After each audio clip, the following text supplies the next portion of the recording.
Haar bloedsuiker is 5.4 en 5.8. Dit was altyd 13 gewees. As jy iemand ken wat sukkel met diabetes, met bloedsuikervlakke wat onstabiel is, wat te hoog is, Lizette, een van ons coaching vriendinne, stuur vir my hierdie diagram waar haar bloedsuiker gestabiliseer het binne net 2 dae. En dit kan jy ook doen as jy karnivoor reg doen. Lizette, baie geluk. WhatsApp my Carnivore Keto word coaching. My nommer is in die bio. Ons het die diabetiese bootcamp ook gedoen en jy kan absoluut afkom van jou diabetiese medikasie in samewerking met jou dokter.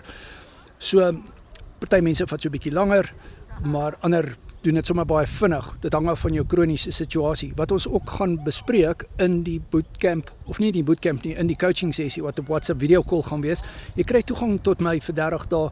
Ek kyk na jou bordfoto's, ek kyk na wat jy eet, ek kyk dat jou vetpersentasies reg is. Ons maak unieke aanpassings volgens jou situasie en Carnivore is nie iets op 'n lysie nie. Carnivore is nie iets wat jy Google of AI nie. AI gaan jou seermaak. Ek coach elke dag mense wat ge-AI het en ge-Google het, dan doen hulle carnivore en dan kry hulle nie die resultate wat hulle wil hê nie.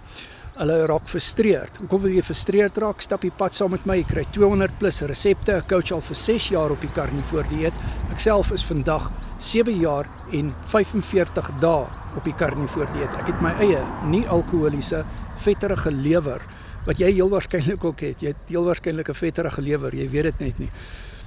Weggevat met die carnivore dieet deur dit reg te doen. Carnivore kan jy verkeerd doen, dan maak jy skade, jy kan hoë urinesuurvlakke kry, jy kan 'n weight loss stol kry. Daar's verskeie goed wat jy verkeerd kan doen. Doen carnivore reg. My nommer is in die bio. Die bootcamps waarvan ek praat is op Google Meet, Mindset Bootcamps, waar jy met byvoorbeeld Lizette kan praat en hoor hoe sy dit reg gekry om haar bloedsuiker so mooi stabiel te kry,